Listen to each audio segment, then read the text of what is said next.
Welcome in to Locked On Knicks, and it was I don't know, hopefully there's a Christmas miracle around the corner, but we had a Festivus disappointment for the Knicks on December 23rd against the Bucks, losing 130 to 111. So to quote the great Frank Costanza, we got a lot of problems with you people, and now you're going to hear about it. Those people being the Knicks. So that's coming up right now on Locked On Knicks. You are Locked On Knicks, your daily New York Knicks podcast, part of the Locked On Podcast Network, your team every day.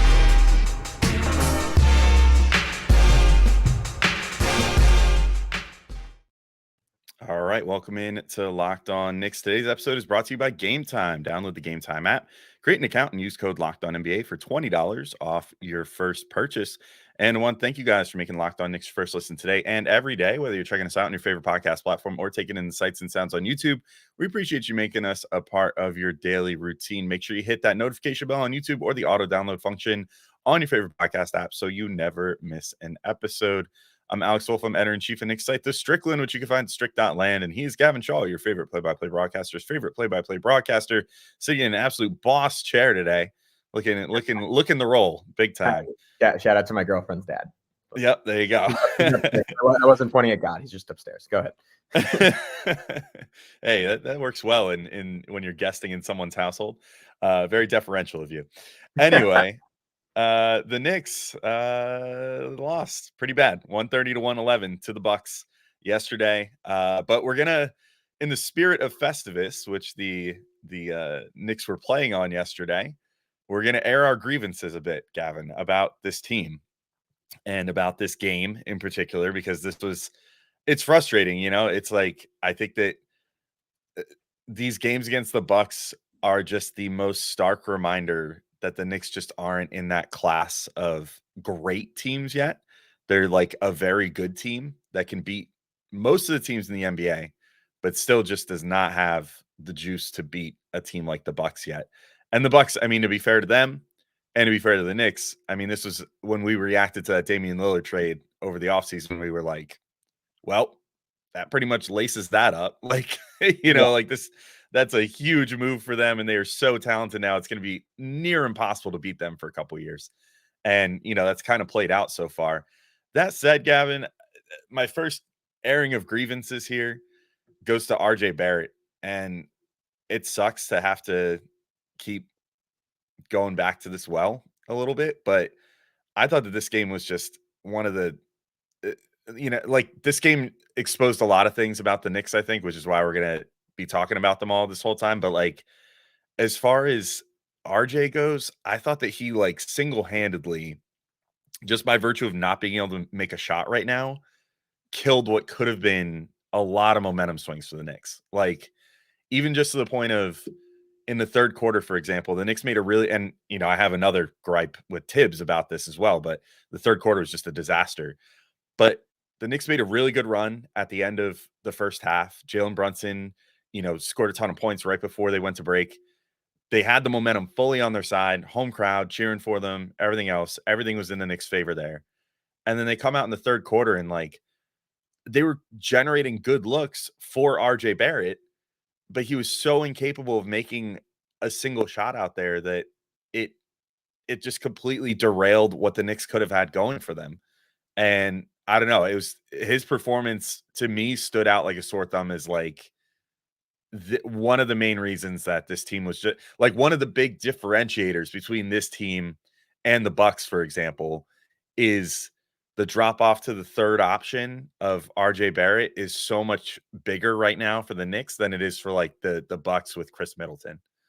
Yeah, let's start bigger picture because I want to address everything you said. I think we both had a feeling coming into this year that the Knicks would be better, and I think with Mitchell Robinson, I think they were a better team. And I think I was referencing these numbers, but with Mitch, for most of the time he's on the floor, top 10 offense, top 10 defense, right? Baseline championship metrics against seemingly every bad team we played, taking care of business night after night after night. But what was missing from last year was that ceiling that they could beat the best teams in the league. And I've kind of been playing with that in my head. I was like, all right, was that actually something that was there for the Knicks last year that isn't there this year? Or is it just that the best teams got better? And I can't help but feel it's as simple as the best teams getting better and doing so in a way that the Knicks just didn't. And the Knicks were the team more in need of the upgrade, more in need of finding the equivalent of a Damian Lillard or Kristaps Porzingis or Drew Holiday. Like, notice all those guys conglomerated on two teams.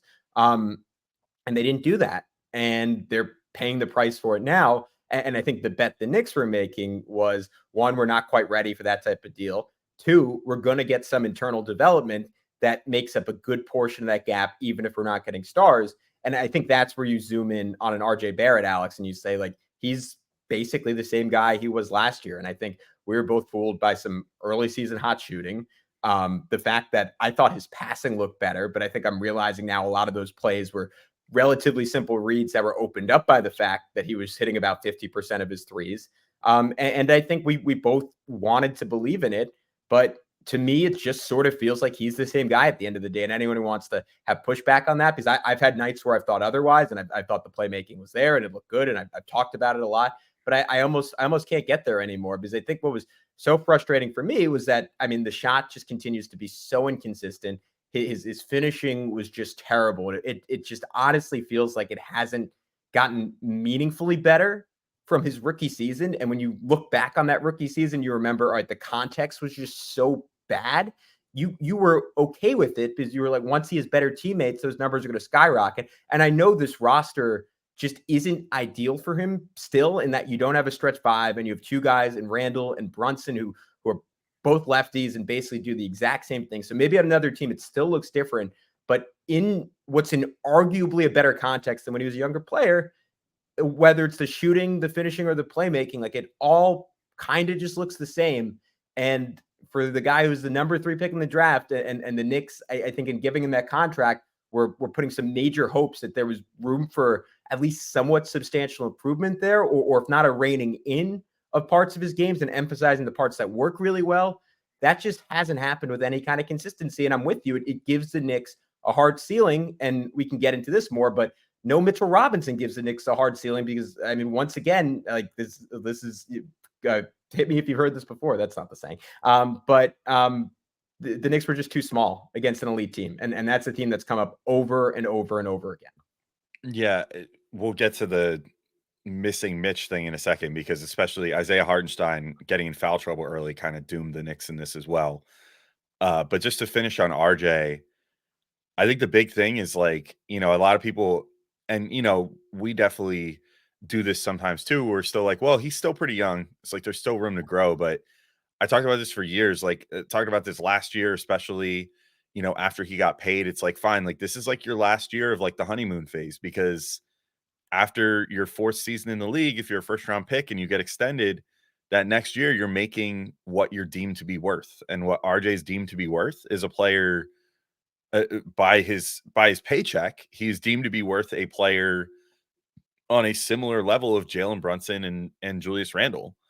And, he might only be 23 still. And, like, you could argue, like, well, there's literally going to be players that enter the league in this coming draft that will be RJ Barrett's age still, even though he's finishing his 5th NBA season. But, like, it doesn't matter. Like, he's getting paid what he's getting paid now. He's in his 5th year in the NBA. And, like, we do need to start seeing meaningful strides in his consistency and being able to make shots and do it on a night-to-night basis. And we're just not seeing it yet. Even stuff like his finishing, like, was so masterful to start the year. Like, he went out there and we had the finish on night 1 that I still sticks in my brain. And he had a couple of these early in the season where he, like, got inside and was up against one of the most intimidating defenders in the NBA around the rim, Kristaps Porzingis, and just, like, snaked himself in the ball around Porzingis, like, threw up a layup, over Porzingis's outstretched hand, which was crazy, and made it. And now that seems to have totally gone.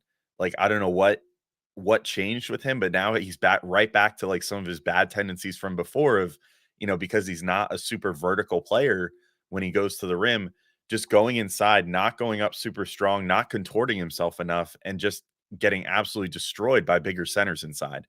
and just blocked all the time and, made to miss tons and tons of shots. And he's also not doing anything to generate the foul or free throw attempts that he was before too. Like, I guess last night was just sort of, or yesterday afternoon, I should say, was just like one of those games where lately I've been kind of defending him, sometimes being like, well, the shooting was still off, but this was really good. Like the passing was really good tonight, or the defense was really good, or, running in transition, he did really well with that at least, so there was like some positive there, or he drew some fouls, whatever. And this game was just kind of the first one where none of those other conditions existed. And it really stood out to me of just like, man, if this is how he's going to shoot, and this is like the new normal where he's just going to be shooting in the 30s and like in the 20s from three. Granted, he did end up with, thanks to a little bit of garbage time magic, with a 2 of 5 line from three in this game, but had like badly missed three earlier in the game prior to making those too late. But it just, I don't know. It's starting to get to a weird point where it's like, I don't know if he needs to maybe see the bench for a bit now or what, but something I think has to change at this point.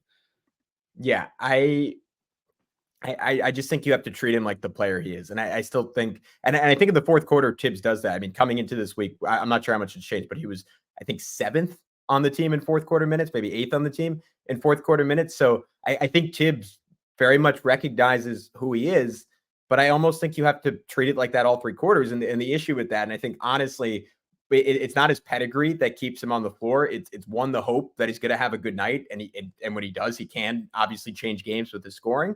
And I think it's 2, it's just positional size. It's the most substantial flaw on this team. It's that they're just small, 1 through 4. And even with Mitchell Robinson, like against the best teams in the league, that is a major issue. Without him, it is just so glaring. And look, we haven't played Philly yet. Like it's going to be glaring against them. It's going to be glaring the remaining games against the Celtics. Like that is going to be the Knicks' Achilles heel all season. Teams that can't make them pay for it, they're going to look great because they're an awesome offensive team and they have a good defensive infrastructure. And Hartenstein is not Mitch, but he's really good. But again, against like when the competition goes up, like it's not like you spring a leak. The whole dam cracks. And that's what happened. This was a game where from moment one, Alex, the Knicks were just completely and utterly outclassed. But we can talk about that in just a sec. Before we do, would you mind telling us about our buddies over at eBay Motors? Yeah, our friends over at eBay Motors have teamed up with Locked On Fantasy Basketball host Josh Lloyd to bring you some of the best fantasy picks each week all season long. So whether you're prepping for a daily draft or scouting the waiver wire, every week we're going to provide you players that are guaranteed to fit on your roster. So let's see who Josh has picked out for us on this week's eBay Guaranteed Fit Fantasy Picks of the Week. And I'm taking a look at the list here. You know what? I'm going to go with the guy that Gavin and I were super into in the draft when he came out last year, Malachi Branham on the Spurs. He seems set to, Josh says he seems set to be a starter for the Spurs for the short term at least. And he's flashed some increased passing skills, increasing his fantasy viability. Branham is also going to give you the 3-pointers. So like in a 9-cat league, that's pretty valuable. That's what I play in. So that's kind of the mindset that I'm always going at with this. So I think Malachi Branham is a really solid ad. And I think that, he could potentially help your team out. And Josh Lloyd from Locked On Fantasy Basketball is going to help you win your fantasy championship. And eBay Motors knows a championship team is about each player being a perfect fit. That's the same with your vehicle. So I don't know if you guys have ever tried to fix anything with your cars or buy parts or whatever, but it can be kind of annoying. Like you're trying to find what you need, and then especially if you buy parts like on eBay in the past, before they had the guaranteed fit guarantee, there was no way of knowing for sure that it was going to work with your car until you got it, and then you had to try it out or whatever. Now eBay has you totally covered and has it so that you always know that your part is going to fit 100% guaranteed, or they'll cover it for you. So I mean that's an awesome thing. I've used it to buy parts for my Toyota Prius and previous cars as well. I had a Subaru Forester before that, used it on that. So I could definitely attest. I've used eBay Motors to great effect before. So with over 122 million parts for your number one ride or die, you can make sure your ride stays running smoothly. Brake kits, LED headlights, roof rack, bumpers, whatever your baby needs, eBay Motors has it. And with the eBay Guaranteed Fit, it's guaranteed to fit your ride the first time, every time, or your money back. Plus, at those prices, you're burning rubber, not cash. So keep your ride or die alive at ebaymotors.com. eBay Guaranteed Fit only available to U.S. customers. Eligible items only. Exclusions apply. All right, and we're back in to keep talking through this game. And Gavin, I'm going to throw it to you because you mentioned this. I think it's a great point. The Knicks were really missing Mitch in this game, I think, maybe more so than others. And I think that was definitely a part of them just kind of getting shellacked, like almost from minute one in this game against a team that has probably maybe the best big man rotation in the NBA. I don't know. I don't know if I'm missing someone glaring there, but like Giannis, Brook Lopez, Bobby Portis, like is just such a crazy combo that can do so many different things. And the Knicks, I think, really just kind of got exposed by that. Yeah, I mean, I think it's not a coincidence that the Bucks have shot like 1,000,000% from three against the Knicks this year. And this was, I mean, coming into the game, the big theme was, all right, if the Bucks can finally just have a game where they shoot poorly against the Knicks, and the Knicks could finally just have a game where they shoot well against the Bucks, they could break what I think now is a 9-game losing streak against this team.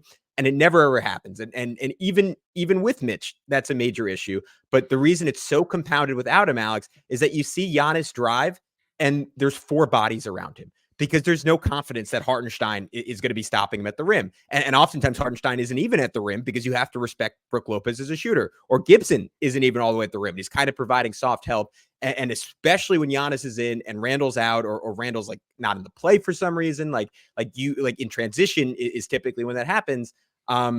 You just see him spraying it out for open 3 after open 3 after open 3. And no, Mitch doesn't clean all that up, obviously, right? Like the transition stuff, like Mitch isn't likely to be back there anyways. But in the half court, now you're getting those open 3s as well.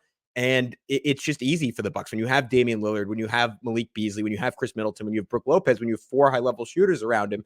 And this is what we were getting at when we did that semi-emergency pod when the Bucks got Lillard, and we were saying this is a nightmare. It's a nightmare for every team in the league. It's particularly a nightmare for the Knicks without Mitchell Robinson. And it's pretty like clear to me, at least at this point, that like when the Knicks play great offensive teams without Mitch, like it's going to get ugly. Like it's been a series of 140-point games. And this was a night where Milwaukee scored 130, but could have had 150 if they had chosen to. And if they had kind of put their foot down at the end of this game. And you can just see it from an offensive rebounding perspective. And I think this also isn't necessarily a Mitch thing, Alex, but I said it after the first matchup. They're the one team that really punishes you for playing Josh Hart at power forward. Like Bobby Portis got whatever he wanted. The Knicks had to double team him. Like he was getting offensive rebounds. He was getting cleanups. He was hitting turnarounds over double teams. And then once he got confident, he started hitting threes. They're small. Like there's no way around it. They made the bet that they could survive that. There are always going to be bad matchups, and Milwaukee, to me, is kind of the ultimate bad matchup defensively for them. Yeah, they really are. I mean, I think one number that kind of underscores everything here is 53-41. That's 53 rebounds for the Bucks, 41 for the Knicks in this game. Like you don't normally see the Knicks get just completely washed on the boards like that, and they got destroyed. I mean, it was like you said, they really got punished for not having enough size. I mean, this does kind of bring us back to the point of they need some help. Like with Mitch gone, they were very reliant on that ecosystem of Mitch starting and giving you hopefully 30 to 35 minutes a game, and Hartenstein giving you like 15 to 20 like high quality minutes off the bench at that center spot. And they desperately need that. Like all the minutes with Taj too. It's just like, I love Taj Gibson to death. He had a fun stint the first time with the Knicks, all that good stuff. But he's not who he was even 2-3 years ago at this point. I mean, he's clearly in decline, clearly getting much older and everything. And it's not good. So I don't know. I think this kind of just means that they need to make a move soon. Like they need to get another big in here that can play a real power forward when need be, because there are going to be, especially at the top, there are those teams that can kill you with that. Like there's the Celtics can do that to you. The Bucks can do that to you. And if the Knicks want to eventually be in that upper echelon of teams, they need to have a more versatile roster that can handle all situations. And unfortunately, as of right now, they just don't have that with the guys that they have here. especially with the injuries and everything involved. But even without, even if Mitch and Hartenstein were both healthy in this game, you still would have run into that problem that you said of Bobby Portis, a backup power forward, just being able to just completely roll over Josh Hart as the backup power forward, which you especially can't. It's not even like you can play Julius Moore against like Portis, because they were basically in many ways trying to match Julius's minutes with Giannis anyway. And so, Portis is out there sometimes with Giannis, but a lot of times, he's out there when Giannis isn't out there. And then that creates a whole other situation where now you have like, you can't even put Julius Randle out there for times against these bigger backup power forwards. So yeah, it was a tough game in that regard. I'm not used to seeing the Knicks get beat on the boards like that, but if you have a team that can beat them on the boards, it's like a pretty surefire sign the Knicks are probably not going to win that game. Yeah, I mean, I don't know if I've emphasized this enough, so I'm just really going to drive it home. I thought this was the worst game the Knicks played all season. Like literally, Brunson and Hartenstein were the only two players that I would say had good games. Maybe DiVincenzo was fine. That is rare where I can come and say like Julius had 26 and 8. That was like the fakest 26 and 8 I've seen from him in a while. Like I thought he's done a great job recently, but man, we can get into it more next segment, but I thought he was brutal in this game. And it just I think the most annoying and frustrating part of it for me, it felt like a fluke every possession the Bucks didn't score. Like if they missed a shot, it wasn't because the Knicks did something great or they had some amazing closeout or they made some great hustle play. It was as simple as they missed a shot. And the Knicks didn't really affect it very much. And I think that's like, I didn't do a good enough job capturing it when I talked about it 5 minutes ago, but that's where you miss Mitch the most, because it would Mitchell Robinson's on the court, you feel the Knicks defense, if not every play, on some plays. Like he is a force out there, and Hartenstein is great. He had 7 offensive rebounds in this game, really good cutting, took 5 shots, found a way to get to 12 points, only had 1 turnover. Like he played a really nice game.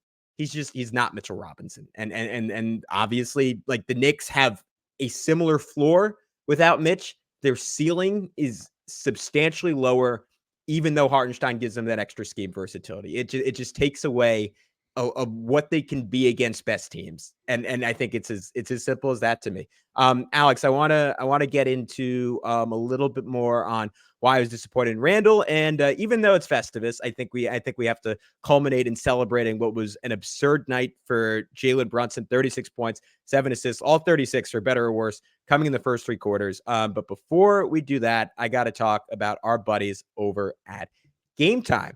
So if you're like me, you've certainly had frustrating experiences buying a ticket on a given night, and Gametime kind of erases that. They are the place for fast and easy tickets, whether it's for sports, music, comedy, and theater events. They have killer last-minute deals, all-in prices, views from your seat, and their best price guarantee. They take the guesswork out of buying tickets. The last time I got to use it was 2 weeks ago, which was a much happier night for the New York Knicks, getting to watch Jalen Brunson drop 50 points on the Phoenix Suns. And what I loved about it was I got to see my view from my seat, and I was convinced a seat that I didn't think I would like. I said, you know what? This is actually picture perfect for me.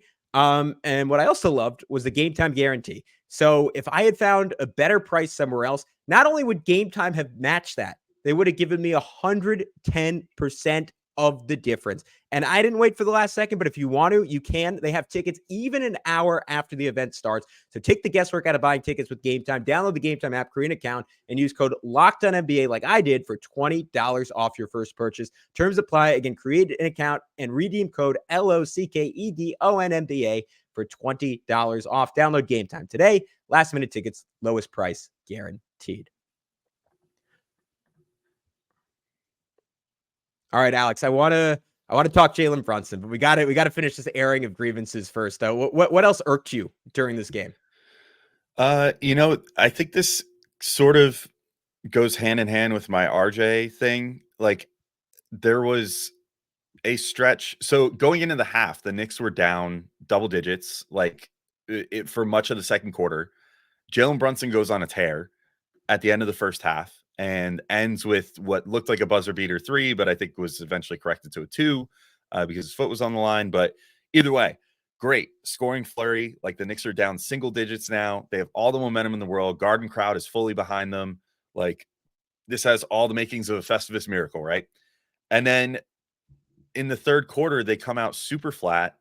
They were actually in some ways generating some decent looks, except for the ball kept going out for a swing sequence and then finding its way to RJ Barrett. And he just was not making shots. And literally at certain points, it created opportunities for the Bucks to get out and run because they were bricking so hard that they were creating like fast break opportunities. And then the Knicks weren't getting back in transition defense, clearly didn't have the right level of energy or anything like that. And it just was frustrating to watch because they had all this momentum. So this goes to Tibbs for me now. If I had to air and grievance about Tibbs, like he needs to start getting a little more strict about, or I guess less strict about his substitution policy, more strict about player performance as it pertains to his substitution policy. Because I don't know how he didn't think to like make a sub there and be like, you know what? We had momentum going into this. We're 3-4 minutes into this half, and we're starting to let go of the rope. Like, let's get some fresh blood out there. Let's throw Josh Hart out there. Let's throw Emmanuel Quickly out there. You know, even if you just throw one of them out there to just sort of change things a little bit, like get someone new out there that can maybe make a shot because you don't want the game to get away from you. And yet, unfortunately, all they did was let the game get away from them. And then, you know, Quickly comes in towards the end of the third quarter along with Josh Hart, and the bench unit kind of makes a run. And like they got within, I think, 11 or 10 at one point, and then things just kind of, I think they got it to single digits one more time before the end of the game, like early in the fourth quarter. But you reach a point where it's like, well, it's already too late. You know, it's you let this go too far, and now they're back down again. And you know, it's down by double digits, and there's only so many times you can come back from double digits in a single game. Like you maybe get one or two good like comebacks like that throughout the course of a game to try to like take advantage of your team being hot and you know potentially change the outcome of the game. And the Knicks just kind of flubbed all of them because Tibbs wasn't willing to make any changes early enough to kind of stop the bleeding. So I think that's my last grievance for this game. But it's not even just for this game. Like that's something that happens all the time with Tibbs, thanks to his sub patterns. And I hope it's something that he takes maybe, you know, over New Year's. Maybe I'm not hopeful enough he's going to get visited by the ghosts of Christmas past or whatever. You know, and have this revelation by the game tomorrow. But you know, maybe it's something that he reflects on over the next week or so and is able to sort of, you know, change his mind on a little bit. Yeah, I think it would have been nice to see Quickly get just more time on the ball. Like that to me would have been the biggest difference of having RJ off the court, because it Quickly didn't really have a great start to this game, and like Campaign even like locked him up in one play, which didn't gave me like a sick feeling in my stomach. And he's historically been pretty bad against the Bucks, but he like it's kind of been the same thing with him all year. Like there just hasn't been a lot of time that's devoted to like, all right, let Quickly cook. And when he does get that time, then it takes away from other parts of his game. So my big thesis here is just play Emmanuel Quickly more minutes. But with how bad RJ was, like putting Quickly off the ball was just death, because RJ just was not, he wasn't seeing the floor tonight. It's as simple as that. Like there was a play where he forced up a floater with three guys around him as Quickly was breaking wide open for three on the wing. And RJ just, I don't think he's selfish. I just don't think he anticipates well. And he just didn't see it. There was another one in transition where he took a semi-contested three when DiVincenzo was wide open. And I don't know if you saw DiVincenzo, but if you did, like even beyond the fact that it just creates good vibes to make the extra pass, like you see the Bucks do it all the time, there has to be some self-awareness there that, all right, I'm not shooting well right now. DiVincenzo is one of the top 15 or so three-point shooters on planet Earth at this very moment. Let me make the extra pass, get my guy a wide open shot. And even if he misses it and I would have made it, like that's a little like teammate camaraderie points I just established. And again, what kills me with RJ is like, I never think it's selfishness. I think he just doesn't quite notice it. And that's almost worse, because I think that's harder to fix and change. But I've piled on RJ enough, because I thought Julius was also like kind of similar in this game. Like he had a play early where he thought he got fouled, and it was classic Julius. Like he stayed back and he yelled at the ref, and it led to like RJ getting bodied by Giannis, and Giannis missed the layup, but that wasn't the point. That's Julius's man. Like, and he has to run back and get into that matchup. There's another one where I think it was Damian Lillard was like driving right down the lane, and I have a clip of it. Like I'm gonna try to tweet it out after this podcast. Like Julius doesn't move an inch, and it's just like without Mitch, you need extra effort to compensate. And Alex, I was talking about this with Prez when he was on the other day, and I say, like, I think there's going to be an awareness there that without Mitch, like, all right, we all need to play 20% harder. And Prez was like, I don't know. I think guys just kind of are who they are, and you can't really turn that on and off. And you know what? Like, I'm starting to think he's right, because we're not seeing like those extra second, third, fourth efforts on defense. Like we're seeing them from the guys who always do it. We're seeing from Hartenstein. We generally see it from Brunson. DiVincenzo, some bad gambles, but like his heart's in the right place. Of course, you see it from Josh Hart. But the guys who don't do that, like, still just don't do that. And like without Mitch, it kills you. Yeah, it's I guess we'll see how, if they're able to continue trying to find ways to make up for Mitch's absence. But unfortunately, at this point, I think they just are kind of waiting on, do they get that disabled player exception, and can they weaponize that into filling that void? Because if Mitch is going to be out for the year, things are going to continue to be ugly. Like, I love Hartenstein, and I do think that he has some games where he gives you what Mitch would have given you, And I mean, he had 7 offensive rebounds tonight, so he did that. Yeah. He does that and more sometimes, you know what I mean? Sometimes he also, gives you the passing and the better offensive repertoire and all that stuff. But we also saw the trappings of Hartenstein sometimes, which is he's a little more likely to gamble extra and get into foul trouble and stuff like that, and go for the block more often than not. And that can potentially harm him and the team when he plays like that, which is what happened in this game, where they really missed him early and then didn't have a viable option behind him. So I'm fully on board with him, like, starting the rest of the year, and them just finding someone to back up Hartenstein. But they need to find that person soon, because that part of the Knicks game is desperately needed at this point. But let's talk about Jalen Brunson and his 36 points, because you said, we could end on a positive note. I agree. I think that's a good place to end. I mean, he was just complete virtuoso performance in this one. I mean, we want to talk about, how difficult of a matchup it is for the Knicks to go against a really lengthy team like this that can shoot and whatever, but like just has nonstop tall dudes in the paint that can disrupt your shot and everything else. So we see that affect like RJ Barrett and Julius Randle, like 2 big, strong players. And then Jalen Brunson, just no matter what the matchup, is just doing what he's doing right now and getting his points, doing his work.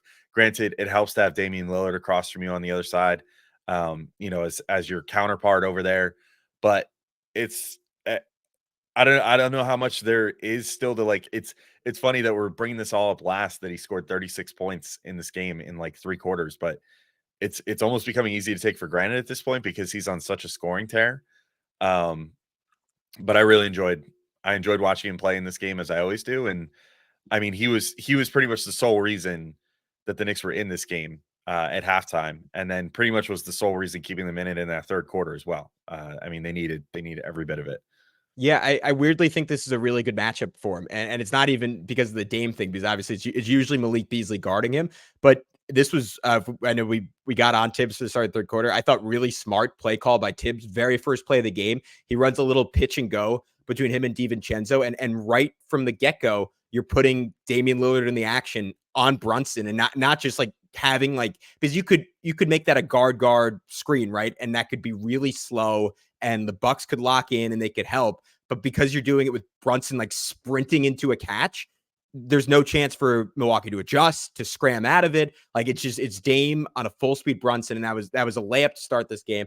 And then Brook Lopez, like the Bucks, it was a great decision. They tried to play super aggressive defensively to start the year. It was a total disaster. All the players apparently went to Adrian Griffin and were like, hey, this is stupid. Like, whatever you want to say about Mike Budenholzer, we've been like the best defense in basketball, like playing conservative and having Brook Lopez drop towards the basket and put his caveman arms up and alter shots. And Adrian Griffin, wisely, he saw the wisdom in that. They adjust back to it. But that is death against Jalen Brunson, because he was dropping over and over again. And Taj Gibson would just set these super high screens, and Brunson said, oh, you're not going to guard? 3-pointer. elbow jumper, elbow jumper. This time you're going over the screen. I'm rejecting the screen. I'm going the other way. I'm snaking it back. I'm getting an elbow jumper going the other way. Had the absurd buzzer beater to beat the half. Just Brook Lopez was in the torture chamber this whole game. And it was literally, Alex, the only reason the Knicks were in this. Like think if Jalen Brunson had like a mediocre night and wasn't shooting that well in the first half, the Knicks are down by 25 at halftime, and this is over. There's no way they're even within 10 points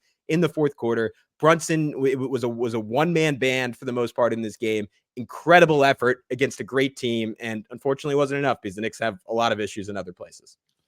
And they've got a nice quick turnaround to try to figure it out. I got to face one of the weirdest 2-game stretches that I can remember on the Knicks schedule in forever. 2 matinee games within the span of 3 days against the Milwaukee Bucks.